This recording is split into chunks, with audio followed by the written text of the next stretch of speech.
of what's broken. Let's put it that way, right? Okay. So yeah. Well, it's kind of what's broken, but it's also what's working. Mm-hmm. And really, my passion for many years has been community development. So in this role, I get to do that pretty much all day, every day, which is just a dream come true. Yeah, I'm very lucky. And we know Connie Marie was my guest about 3 weeks ago, eh? Lucky. Yeah, and we had a great chat, Connie Marie and I did. And you've engaged Connie Marie with Volunteer Lethbridge. Snapped her right up. Snapped her right up. Yeehaw. Yeah. Tell us about that program. Oh, she's fantastic and the exact right person to be doing it. So as COVID was sort of breaking, we were recognizing that the sense of isolation and loneliness that some of our community members were probably already feeling, but really exacerbating that issue, we wanted to address that. And so we created a program called the Keep in Touch program, which is a program that we match essentially volunteers with those community members that could use a little more contact, and they get a phone call once or twice a week, and it could just be to chat, it could be to share stories, it could be connecting that person to community resources, and I mean, from time to time it might turn a bit more serious, and in that sense they are referred to the Canadian Mental Health Association. So we're really proud of this program because it's I think it's really filling a need that Lethbridge has, especially now with COVID, but it's always been there. So we're recruiting members of the community who would like that phone call, and we're also recruiting volunteers who can take that time to make those calls. Yeah, and one of the great things about that program too is that it really can work for seniors who may not have the opportunity to go out and volunteer like they may have become accustomed to doing. So this allows those who may be a bit fearful about COVID still at this point and going into the future, an opportunity to keep volunteering. So it's pretty special that way. It's not restricted to only seniors, but you'd think those would be the folks that would have the most, it would be most beneficial for, right? Well, any member of the community who is feeling maybe a bit isolated or lonely can benefit from that phone call. Anybody can, any adults can volunteer over 18, but what's really cool about it, I guess why I was focusing on seniors is because seniors are a population that are also often very likely to volunteer, and some of those volunteer opportunities have been taken from them now because of the pandemic, and this is a way for volunteer engagement to really stay strong. Yeah, makes real good sense. Yeah. And that's for many that have the physical ability, like their health is such that they can volunteer. This is a real tough time for them because they volunteer, one, to help, but two, because they would like the connection, right? Exactly. And now they just can't get that connection, right? That's right. So, yeah. And for that demographic certainly, but there's also those that just simply have more time to volunteer right now as well because maybe there's a temporary layoff or not at school in a traditional way, and so there's a number of our community members that have a bit more time on their hands right now too, so the timing is perfect. We know that isolation and loneliness is a huge problem in all sectors of society, and it's growing, right, because of the lifestyles that we're leading, and isolation and loneliness can really lead to some serious mental health and physical health challenges. So we feel that this program is proactive in that way. Mm-hmm. Mm-hmm. Yeah. Yeah. I don't know if you know this, like this is minutia detail level, but I'm one of your volunteers. I called my person the other day there for the first time. And?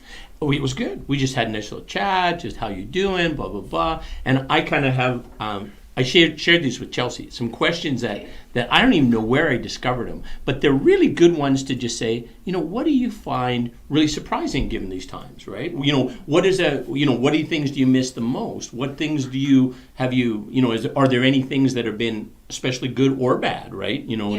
So it's just kind of, because it's a mixed bag, right? Like, I mean, I can see where a lot of people, for sure, if you're very isolated and you have really nobody to talk to and you have nothing that you could do where it'd be terribly boring, right, and very isolating. But for other people who have the opportunity to still, do some things.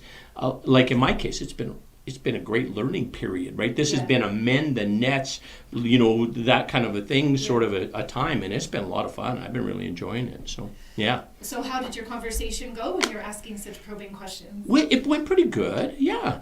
And then the second time I called, it was kind of odd because, we chatted for probably, 20 minutes. And I just was asking her a question once in a while, and then it just kind of died down. And we went 5 minutes. She didn't say a word. So I said, okay, well, how about I call you next? I'll call you next go. I think we're done talking for today. I thought maybe we were going to sing to her. Oh, well, I try to do that only on invitation. I don't want to force my stuff on anybody, right? So, right. Yes.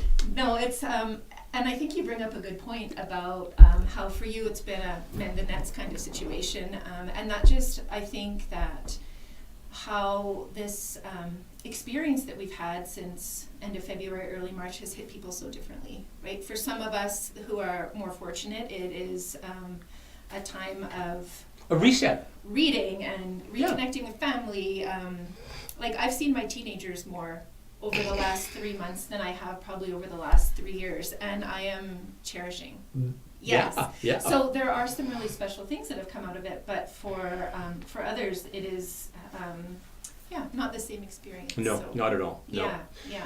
Yeah, so, and it's kind of there's health, there's resources, there's network that kind of comes into it, which there are always things that come into it even in normal times. And now, the lack of any of those things is really very much exacerbated, right? Yeah. That's is making it way more challenging, That's right? right. So, yeah.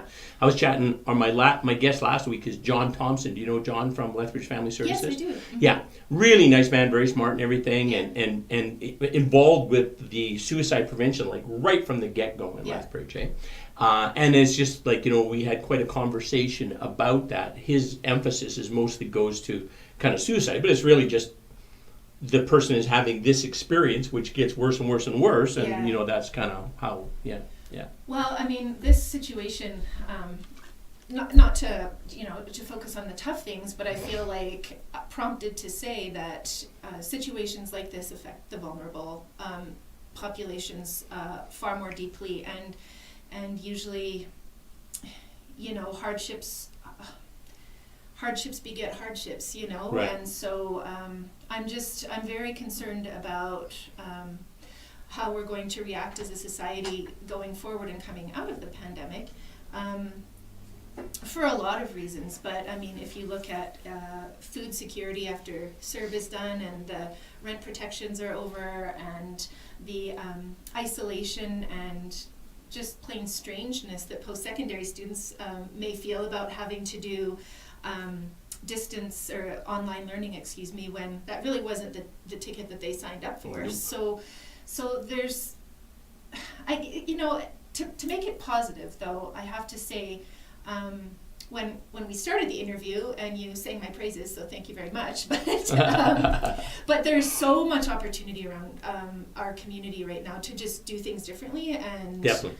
and do it better. Yeah. And so that's what I'm, the struggle that I have with Volunteer Lethbridge, and I think that's what a lot of us are struggling right now in the nonprofit sector, is we're honestly sort of tripping over opportunity to serve. Mm-hmm. So we need the resources to serve. Yeah.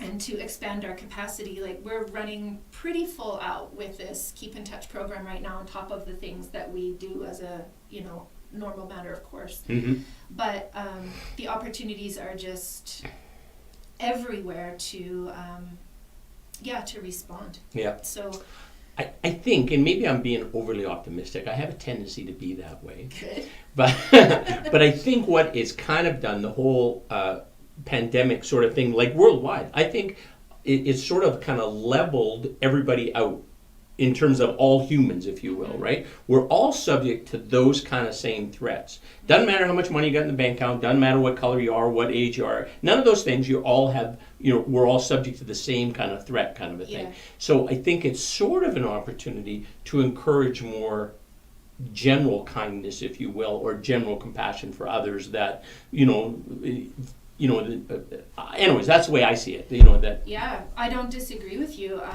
And the term equity comes to mind, Mm-hmm. really. And, Mm-hmm. you know, one thing that's really interesting is you talked about where we first met, and I think that was at the Social Health Equity Network, which is looking at addressing poverty and health equity in Lethbridge and area. And something that's coming to fruition in communities across Canada, probably the world actually. I shouldn't say it's coming to fruition, but it's really re-emerging as a topic is standardized income. Right. Basic income. Basic income, sorry, I couldn't Yeah. find the word, but I mean, what a perfect time to examine those sorts of principles, and certainly I don't know enough to advocate one way or another on that topic at this point, but I can tell you that when you talk about the equalization that this pandemic has had on our community, it's interesting to see. For instance, I was at a meeting this week, and the food bank, which you might think during these hard times and copious layoffs might be run off their feet, but they're actually not experiencing that right now. Well, they've had such an infusion of support, of food and money, right? I mean, They wow. have. But what's on the other side of that, though, is that there are a number of people that are more secure, actually, financially, as a result of the government stepping in, and the government stepping in a sort of an everyone's equal way, rather than like a paternalistic, I'm going to give you this and this because I think that's what you need, right? Right. Yeah. So certainly, again, I'm not trying to advocate for, you know, on either side of it, but these conversations are becoming louder and more people at the table, which I think is necessary to figure out, okay, what is the best way to address this? Because I could say from my own opinion that what we've done for years clearly isn't working. No. So Yeah.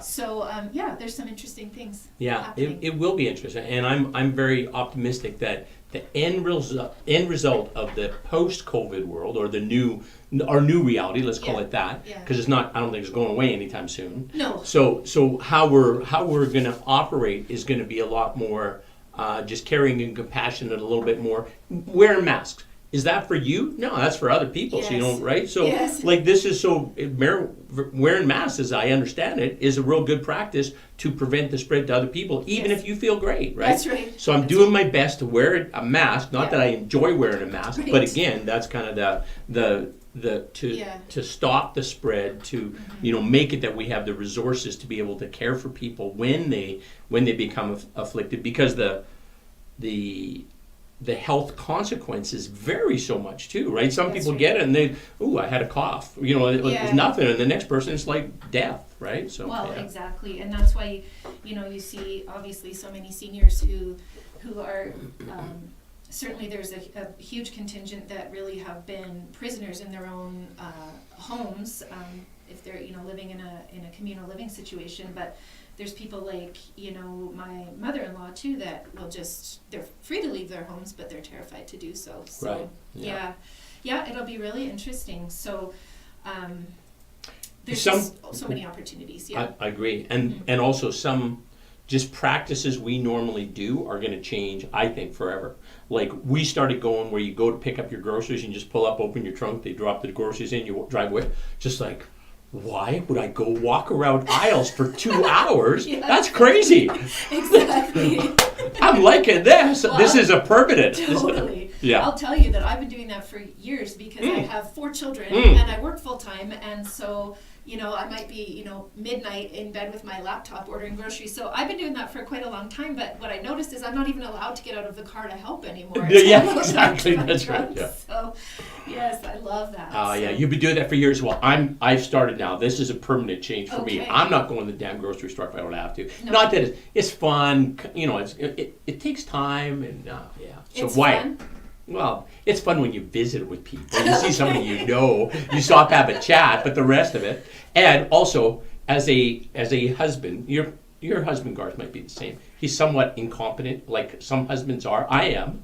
When it comes to groceries, I never get it right. She has to take damn pictures of everything, and then I look at it and say, "Here, is this the one? Do I have Do you the know right how stuff many here?" guys I see on the phone in the Yes, grocery store? exactly. They're like, I'm not sure, but actually, Garth likes to push the cart because Does he? then he's got to roll. And Oh, sure. Yeah, that's good. Yeah, That's good. exactly. Yeah. He's doing his part, That's pushing the right. cart. Nice. Yeah. That's right. Yeah. So, yeah, well, I would say it's been a while since you've maybe had a toddler in the front carrier It of the has. grocery cart. If you're saying that grocery shopping is fun, but hey, that's just something I never enjoyed. But My daughter's 34, so Okay. yeah, I think that it's Okay, been yeah, a while. Yeah, So yeah. reaching back. Yeah. And she doesn't sit in that cart anymore. She just won't do it. I don't know what's wrong with her. So, yeah. What a poor sport.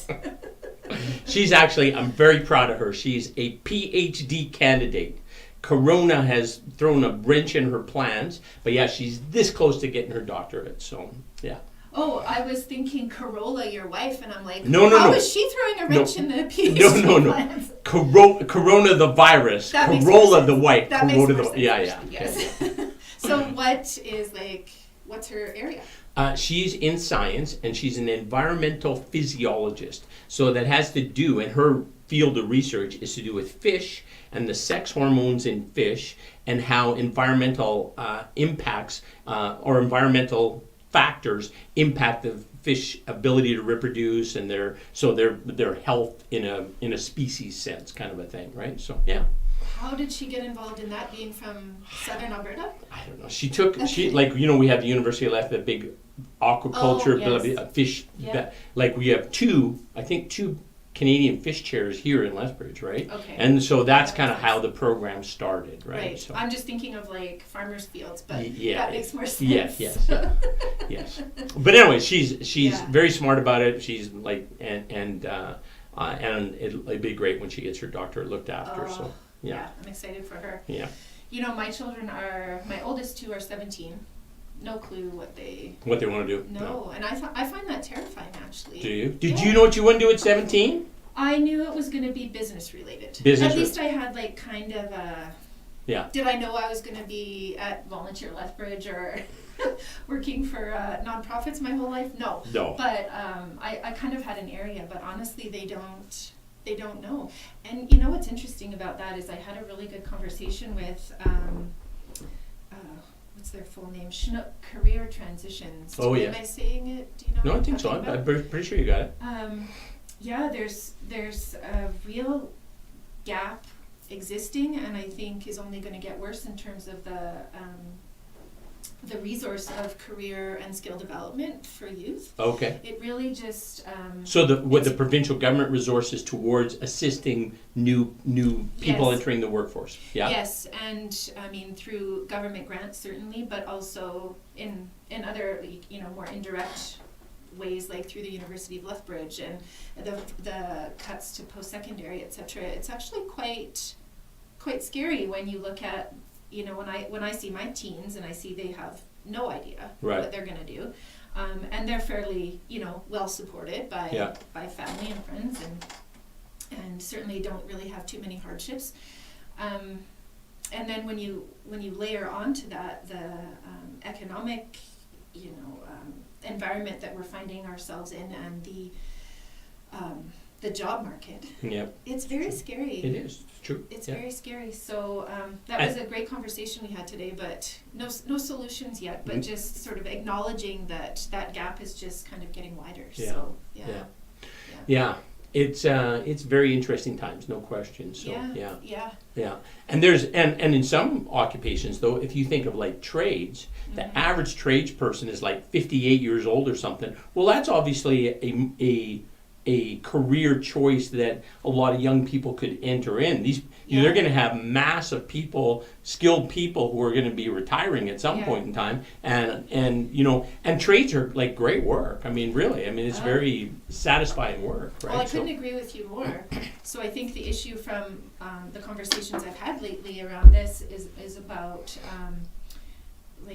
where is that resource existing to encourage that youth to get into a trade or to let them know that that's a possibility or to offer job shadow opportunities, etc. So that's where that disconnect might be. Yeah. And I know from other contracts that I've been involved in over the years, for instance, I was involved in an agriculture project out in McGrath for a while, to try to encourage youth to get into the ag industry and, you know, explain to them or have them understand that it's not your grandpa like spitting into the wind anymore. It's very technology driven and dynamic. But if there's nobody to, you know, take that lead and show them and explain and get them into the field, then no pun intended. That's a good one. Yeah. Anyway, so, yeah. So just things we're going to have to look at. I mean, but yeah, I don't want to be negative now. No, there's lots of good stuff going on. But the world is definitely going to be different. Yeah. Like performances, those kind of things. I don't see how that. Well, unless the performers themselves basically start working for like wages, if you will, like, you know, because to fund what it costs to put on a musical performance, pay the talent. You have to have all the seats filled, right? Yeah. If you're doing social distancing and you got the place at a quarter of capacity, well, how can you make it work, right? Exactly. Yeah. Movie theaters as well, so, right? Yeah. Restaurants it's going to be a challenge too. Have you been to a restaurant lately? I have done lots of skip the dishes. Lots of skip the dishes. Yes. Nice, yeah. But the contactless drop off is really nice with that. It is. You know, but I haven't done a restaurant yet. I haven't either. So, but I'm going to wait till my bride is ready, until she's up for it, and then we're going to give it a go. Yeah. But it'll be a stressful night, I'm sure. So. Right. You know, I'm not really scared of going. I have my personal fear level is pretty low when it comes to contracting the virus, but like you talked about, it's about protecting the herd, right? So I just feel very strongly that I don't want to be part of that herd mentality that's just, well, everything was super scary 2 weeks ago, but now it's good to go, so we should go out en masse, right? So I'm just trying to be thoughtful about where I need to go, and And I think there's a lot of us like that. I think so too. I mean, I think that's being prudent. So I know one thing. Here's a COVID advantage for you. I went and gave blood since, like, I was supposed to give it in March or something, and I canceled because I was scared about going. Right. Fair. And so, but I went on Saturday. And oh man, they were like super thorough with the cleanliness and the precautions. Of course, as you might imagine, they got all that shit figured out. So they were really, really good with that part. And it was like 20 minutes, not an hour, 20 minutes, boom, in, out, because they don't want you sitting around eating cookies. They put a bandage on you and get you the hell out the door. Do you still get the cookies though? Yeah, you could take them with you. Yeah, So you leave with cookies in hand at least. So. You know, I felt the same about Costco though, actually. I was a bit miffed about having to wait in line to get in. But once I was in, oh my gosh, I felt like I could actually open a freezer door without feeling like I was in somebody's way for shopping while they're trying to shop, you know? It was actually so pleasant. So there are some things I'm going to miss too. Yes. It's true. Yeah. I live on a kind of a busy street, and like you could shoot a cannon down that street, you know, a couple months ago, and now the noise is back. And yeah. But I will be glad to get the kids back. I bet you that it is a stressful time to have 4 kids in your house. Yes. And we were just talking about, for many parents, there's a huge, all of the commitments with the education part is huge.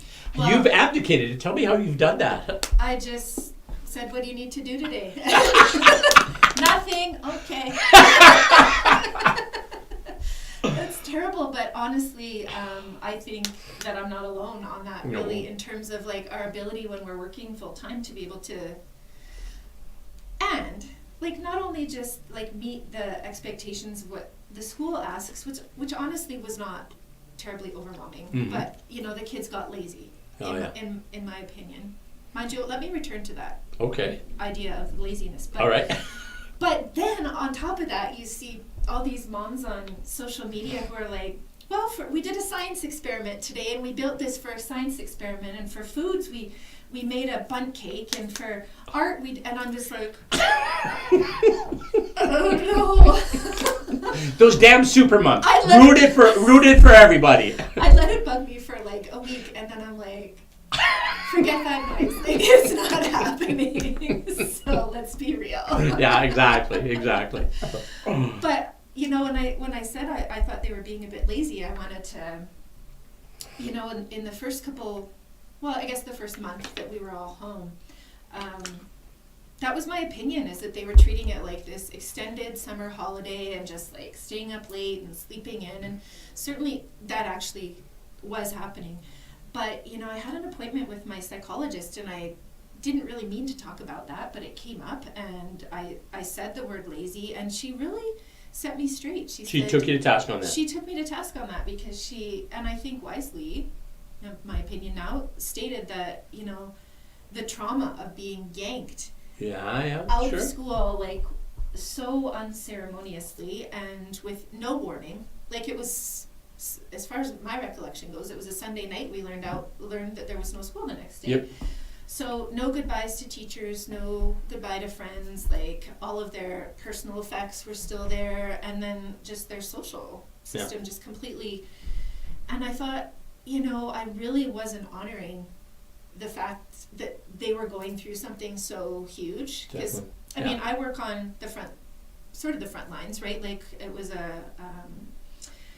I still was working full time, I guess is what I'm trying to say. I left my last job and started this one, and so I still had that sense of purpose every day, and I had somewhere to go. Even if I was going to a building by myself, it was still like a change of scenery, you know. So, but they didn't have that. And of course, you love Zoom meetings, so this is your time, right? Zoom meetings. The stress. You must be. I'm like 5 a day. You're probably about the same, right? It's totally, like crazy. Totally. Wow. Yeah. Yes. Well, sorry to interrupt. No. Yeah. It's you know, I think I've made my point, is that I really kind of had my wrist slapped about it, and I think that was right. Yeah, I see it. I mean, that's from their perspective, that was a huge deal. Like for everybody, it is. Yes. But for some, like that, their whole network is gone. Boom. Like, you know, whatever parents and kids that they thought were really, you know, that are part of their life, they're boom, you're disconnected. So Well, and like so I have two 17-year-olds, a 12-year-old and a 10-year-old, and so the oldest three have devices, and so they're still able to keep more in touch with their friends, but my youngest doesn't, and so he was just like sliced straight off, and so until that time when things kind of started to open up again, and I, you know, allowed him to go play basketball with a friend on the driveway or those sorts of things. He had nobody, and I wondered why he was so crabby. Like, he was just a bear. But when I looked at it that way, I thought that makes a lot of sense. So my colleague Vanessa, her son Henry is in French immersion, and so during this period of time, she's supposed to teach him French, and she doesn't know French. So it's like, oh man, like, so how? Me too. My kids are in French immersion. Oh, they too? Yeah. So that's why I'm just like. You guys figure it out. You're on your own. Exactly. But I mean, the long-term fallout of that is I'm really not convinced that they will be my kids will be returning to French immersion in the fall, because I'm kind of worried that they're going to be behind. And yeah. I mean, there's so many knockoff effects to this thing that you don't foresee until you're kind of tripping over them. So. Yeah, no, it's very true. Yeah. And initially too, well, even now it's still the case. Like the reality is, if you're, for you still had an income coming as you were working through this. Yeah. But for somebody who can't show up to their job anymore, they're told to go home, and now their income goes. I mean, there's the income supports and that, but still, that's a substantial, you know, kick kind of a thing, right? Yeah. And if you were living paycheck to paycheck before, well, now you're in big trouble, right? So Well, and. Yeah, I mean, and the CERB is supposed to end now, what, like end of August, I think it was extended to? I believe so, yes. I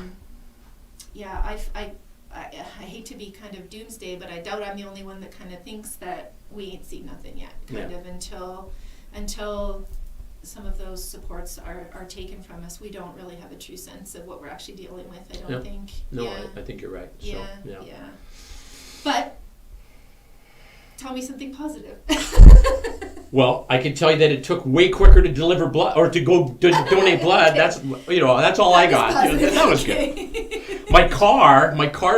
This is a negative. I haven't been driving my car very much. That's sad. I usually spend like about 50 hours a month in my car. Because I drive a lot. Well, I drive like 4,000, 4,500 kilometers a month, normally going out visiting people. Right. My car's like, now I'm doing 200 kilometers a month. Right. And I really like driving the damn car. So it's just like, So sometimes I just go in the garage and sit in it, so listen to the stereo, Where's hang Alan? out. He's in the garage. Just garage with his baby, just leave him alone. So. Well, I hate driving, so that part was okay for me. Oh. And the tank of gas is lasting just Oh yeah, long time. forever, Yeah. yes. And my kids are on the road less too, which I appreciate. That's true.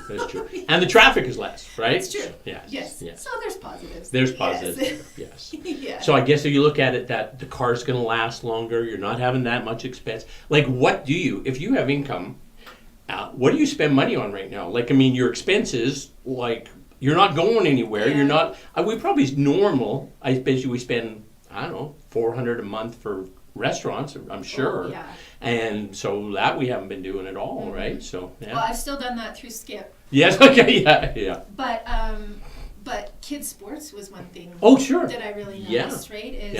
And while I mourn the loss of that for them, man, like the travel and the hotels and the fees and all that. That's where I've noticed that I'm a bit more comfortable because there's not that money just pouring out the door. But I'd rather them be playing. But yes. Yeah. And I think online shopping though too. Oh, that's true. I saw a meme the other day that said something like, I wouldn't be surprised if a camel or a unicorn showed up tomorrow, or something like that, because I can't remember what I bought on Amazon, and that's kind of how I am too, honestly. Like, there'll be something that comes to the door, and I'm like, And, I'm not trying to be, a spendthrift or whatever, but I'm ordering everything I can because I'm trying not to go to, the drugstore and that sort of thing. So I get excited now when there's like a shampoo delivery. Yeah, you never know what's coming. That's a fact. Yeah. I think there's going to be probably, like right now you have a lot of kind of people that would like to volunteer can't just because of the situation. Mm-hmm. And I think when things start to open up a little bit, you're going to see Volunteer Lethbridge is going to see quite a resurgence of people coming forward and say, okay, you know what, we feel safe enough now, we feel comfortable enough, we want to help out, right? So I think so too. But we actually haven't seen. Certainly, there was a heightened response because when the pandemic first hit, people want to, like, it's our instinct to give and to serve. Yeah.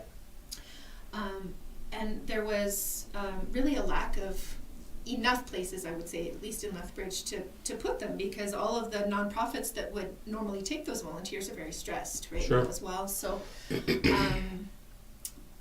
so I agree with you, but I think that we're gonna, what I'm looking at as an executive director right now is putting more resources into providing guidance to our nonprofit partners around virtual opportunities,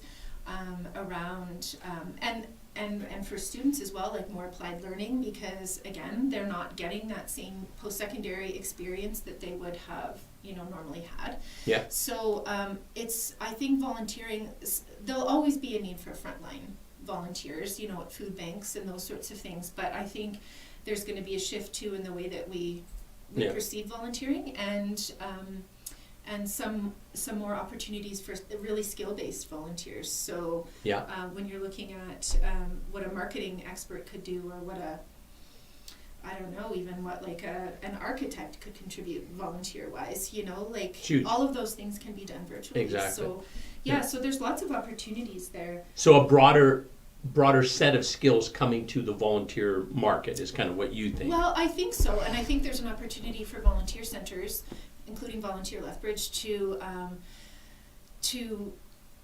provide some guidance on how to do that. Mm-hmm. Because volunteer management is one of those things that people think is, until you've done it, it's kind of like event management too, and perhaps you've experienced that. Until you've done it, you think everyone can do it. Right. But it is actually, it's quite involved. And most nonprofits are not resourced properly. That's one of the things that comes last in the budget. Very small line items dedicated to volunteer management. So that's where volunteer centers can step in and provide that capacity building where it doesn't already exist. Right. So capacity building for the organizations. Yeah.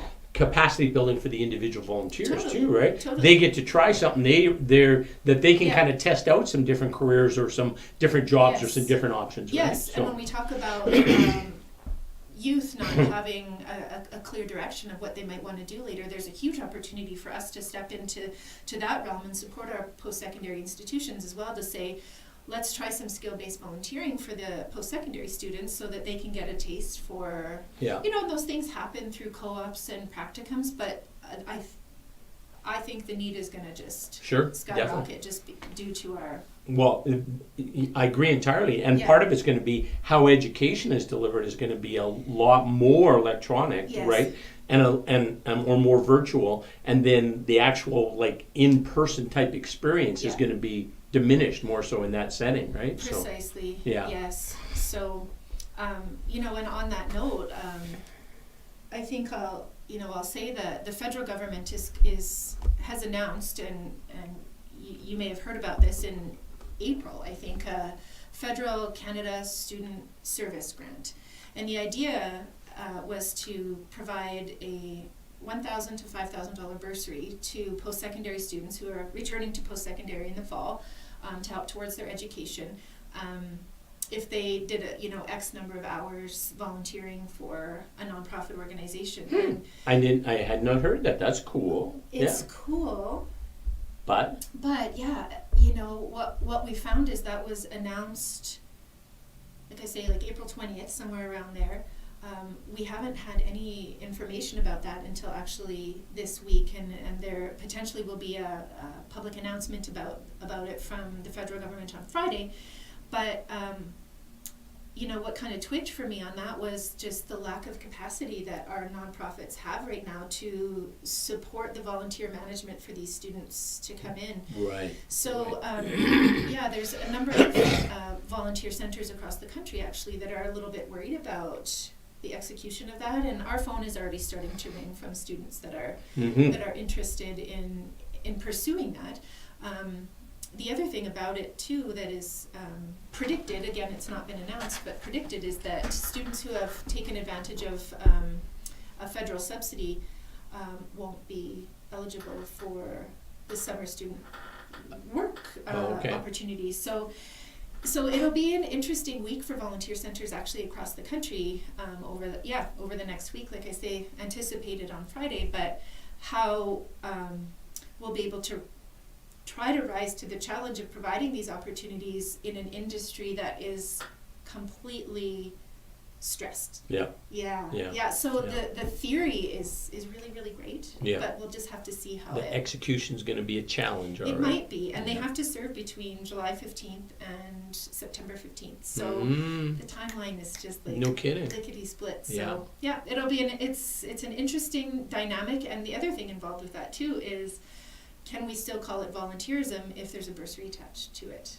Oh, right, sure, yes. Because then you have to start trying to monetize volunteer hours. Right. And once you monetize volunteer hours, you get into a bit of a slippery slope with employment standards and insurance and all of those things too. So it's just one of those really dynamic things that we're working through for the first time. And later I think there'll be time for like the philosophical question about whether you can, be paid to volunteer. But we just kind of have to feel our way through it on a practical level over the next number of weeks. So interesting days. It is. It is. Mm-hmm. So what other are you making a lot?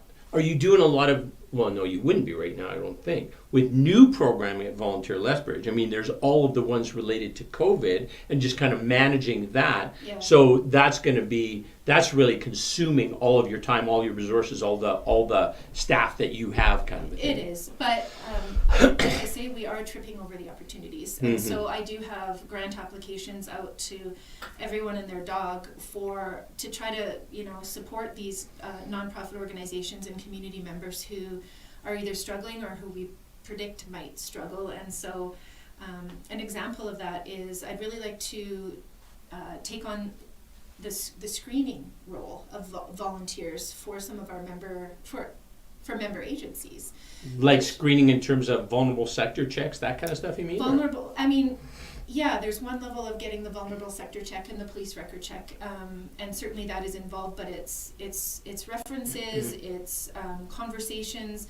There's a whole screening kind of protocol set out by Volunteer Canada that I haven't been there long enough to know yet, but I suspect that isn't always followed because of the lack of resources that Sure. nonprofits have in their management programs. And so I'd really like to take a step further into that world. So we'll have to see if funding follows.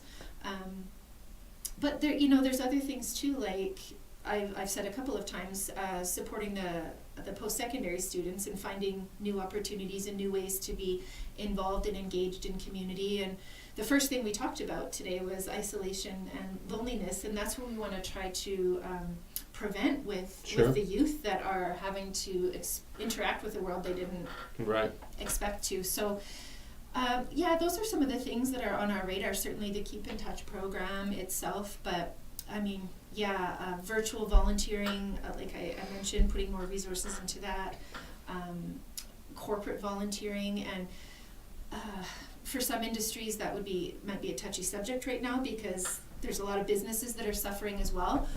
But there are also some areas, I think, where people can't be used to their maximum capabilities right now just because of the environment, and potentially could be contributing in another way. So, I mean, the opportunities are just right there. We just need the funding to take advantage of to make it happen. Yeah. And the great thing about Lethbridge too is that we're so good at partnering in our nonprofit sector and really getting better at multi-sectoral approaches with government and for-profit and nonprofit. But yeah, so I mean, it's not always about the money. Finding really creative ways to work together and get things done with very little. Yeah. I know, well, I've been involved in Rotary. I probably told you that before, I think. And one thing that we're really struggling with, normally we have a couple big public events, right? Lobster Fest and Black and Gold and, those kind of events. Rib Fest was another one, where, that makes us $100,000 that then we go and don't, provide it back into the community where we think the needs are greatest, right? And or where we think that we can make the most difference there. So now, well, it's a whole different world, right? I mean, that is evaporated until we find other ways to do that, right? And how are you finding other ways to do that? Like, are you? So far, what we've been doing is trying to do online stuff to support an agency directly, like we did it with the soup kitchen, and then now we're doing it with who are we doing it with now? Dang, I donated to it. I should know this. But anyways, we're doing it where we're saying, hey, you normally be coming to a meeting, spending at least $20 on lunch and that kind of thing. Well, how about, directing that to this, right? So then, in essence, if you went 4 meetings a month, well, there's like $80 a month kind of a thing that you're saving. That's smart. So we're trying to kind of say, hey, you're part of Rotary. You're a caring person who wants to make a difference in your community. You had an expense here, you don't have any more. How about putting it towards this, right? Smart. So that's good, but it's not anywhere going to be $100,000 good, right? So, I hear you. But anyways, so. Well, and you're not alone in that struggle. Volunteer Lethbridge is in that struggle as well. We have a number of events through the summer and fall that we usually do. As well, but I lost my train of thought. I can't find it. Okay, it'll come back to you. I'm sure it'll be okay. Don't call me at 3 a.m. when it comes to you. Okay, don't do that. All right. Okay. But I mean, we're all in the same boat, and we go. Volunteer Lethbridge has access to an online database of foundations and a plethora of funding opportunities internationally, and members at any time, once we open back up again a little bit, probably towards the end of the summer, can come and use that database. But you know what? Thanks for the reminder, because I didn't want to do it. Well, no, I didn't want to do it. I didn't have the time to do it, and I'm not really necessarily had the skill set to do really good at that work. So I was going to hire somebody to come to Volunteer Lethbridge on our behalf to research the grant. There we go. And what I was trying to do, my thought was, is that I'm involved with more than one agency, Yeah. that maybe we could hire that person then to do for multiple Oh. agencies. You know, when they're going through the criteria that the company has for their corporate giving, Yeah. and they say, oh, wait a minute, that's a match over here, right? And then just kind of marry stuff up that way, right? That's So, really smart. Yeah. Really smart. I think there's something there, and in the fashion that you've described, or potentially, you know, if there was a volunteer Lethbridge summer student, we still haven't heard about our Canada Summer Grants. Right. We were turned down in the first round, and I'm kind of hoping that something might still materialize, but I think you might have something there. We'd also, I mean, right now you have to come on site too to access the platform, but I'm trying to work with them to see if we can get, and I don't think it'll be permanent, but at least a temporary allowance for Right. for organizations to do that from their own Yeah. businesses. But I know what I was going to say. What's I don't your- have to call you at 3 a.m. Nice, thank you. We are part of the Alberta Nonprofit Network, which is just it's about a couple of years old, and it's populated with volunteer centers and nonprofit leaders from across the province, as largely as an advocacy as a group, but also information sharing. Anyways, that group put out a survey in April to say, just do a pulse check of how the nonprofit sector and charitable sector are feeling and what their concerns are. And when you mentioned your concern about your lack of ability to fundraise in the traditional ways, I can tell you that you're not alone, and the situation actually is this was the end of April, so we were right in the heat of it, but quite dire in terms of how the sector felt it was going to be able to respond. So recognizing now that things are changing day to day, and that things have changed greatly already since the end of April. We're doing a town hall actually on next week, the 23rd. We have, I think, about 200 nonprofits attending this virtual town hall. Cool. Next week, and we've done not the same full scale survey, but a pulse check really of like 5 questions about what your top concerns are.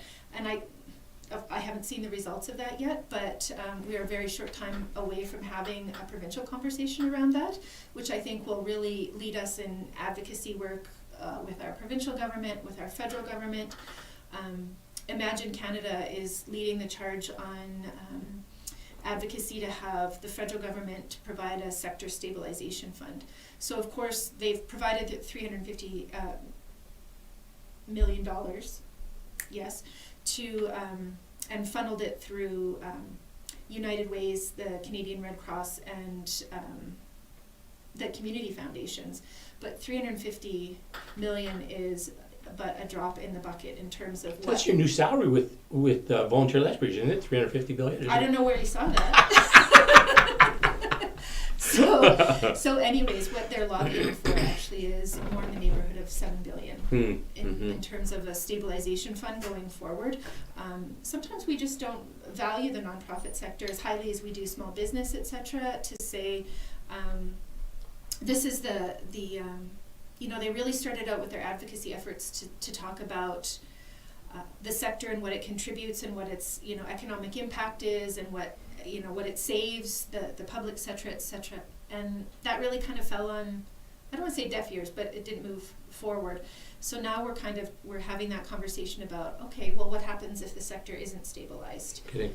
And so those are the sorts of messages, and Rachel Harder actually responded locally and has sent a letter of support from our constituency for that sector stabilization fund. But she's an amazing person, I think. I have a huge respect for Rachel. Wonderful. I think she's great. She's such a direct communicator and such a strong, just a strong person, right? Yeah. Well, I mean, I was really impressed at the speed at which she responded in support, and so that gives me some hope.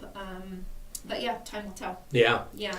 It's such a diversity of impact that people and businesses have, right? Mm-hmm. There's some businesses, this is like horrible. I talked to a client the other day, and this was their best year ever. And I said, Good on you. Like, I mean, that's, so there's even in where there's so much uncertainty and so much problems that way, there's some that are really thriving in that, right? So, and I don't know what the recipe that everybody could thrive, but that's awesome that there's some that are, right? Well, and I think that gets back to, like, brings us kind of full circle from the beginning of our conversation. We talked about we're all facing the same thing, but we're not.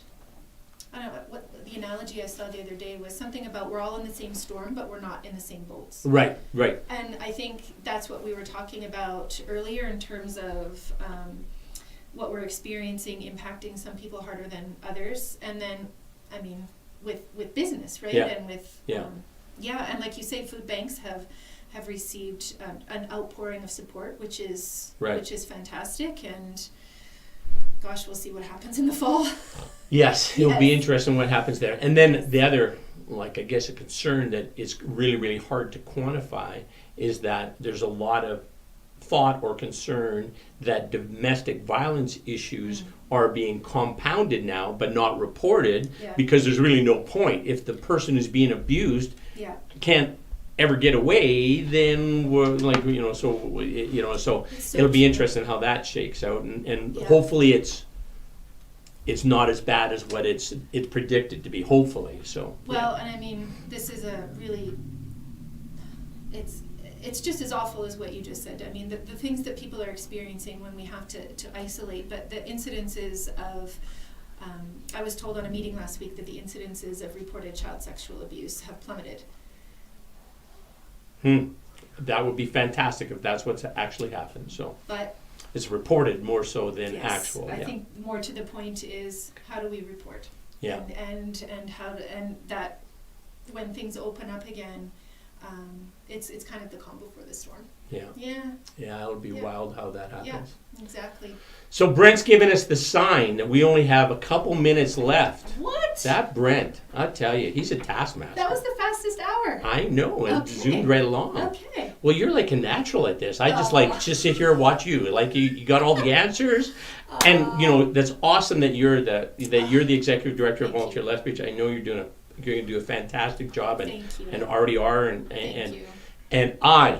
I want to pledge my support to you to help you, because you're amazing. So. I know you're going to help me. You help everybody. You're just everywhere. And I try. I value that a lot. Thank you. Thank and you. I want to give homage to Diana Sim, yes, actually, as well, who was the previous executive director and has left now to the Martha Retreat Center and is just doing fabulously there. She's really set the organization up for success, along with just a fabulous board. So I'm just job of a lifetime. I'm so lucky. Yeah, that's awesome. And Diana, she's gone to kind of her next job of her lifetime. This is something that really resonated with her, I think, as well, her new role. So, agreed. Yeah. Agreed. Yes, so everything's turning up roses for Diana and I. Woohoo! Thank you. So I end this show always with a song, right? Okay. All right. And then, as you pointed out, the obvious, what I should have done was learned the song Amanda. I just kind of took it as a given. If you were going to sing, that's what you were going to sing. Oh, man, I got to get better at this. But I didn't have that song ready. I don't know that song. But here's what I do so. I think this will be interesting because you've known firsthand experience of a child with cancer. Okay. And Jeff Healy is a Canadian blues man, died now, and he had cancer as a child, and before he was 1 year old, he lost his vision, right? So blind, he learned how to play guitar, he toured around venues all over playing blues music, that kind of a thing, right? And he died about 40, so he didn't live long, but he still went out and he made his mark, kind of a thing. Yes. So I have a Jeff Healy song for you. Aww, okay? Yeah. All right, I'll take a sip of water and hopefully I can pull this off. Okay. All right, let's try this. Girl, you're looking fine tonight, and every guy has got you in his sights. What you're doing with a clown like me is surely one of life's little mysteries. And tonight I'll ask the stars above, how did I ever win your love? What did I do? What did I say to turn your angel eyes my way? Now I'm the guy who never learned to dance. I never even got one second glance. Across the crowded room was close enough. I could look, but I could never touch. So tonight I'll ask the stars above, how did I ever win your love? What did I do? What did I say to turn your angel eyes my way? Don't anybody wake me if it's just a dream, 'cause she's the best thing ever happened to me. And all you fellows, well, you can look all you like, 'cause this girl you see is leaving here with me tonight. Now there's just one more thing I need to know. If this is love, why does it scare me so? Must be something only you can see. 'Cause girl, I feel it when you look at me. On tonight I'll ask the stars above, how did I ever win your love? What did I do? What did I say to turn your angel eyes my way? Wow, that was so good. Was it? Oh, thank you. Yes. Oh, and you're just so darn thoughtful to relate that to Jake. And so thank you from the bottom of my heart. Oh, thank you, man. It's Yes. been a pleasure having you, my Thank guest on the you. show. Same And, here. you know, if you're interested, come back again. You're welcome anytime. Okay, if all I right? have anything else to say at some point. All right, I'll okay, be back. good. All right, Brent, run us out of here. Amanda and I have won the day. Nice. Fist bump in the plastic. Woo! Woo!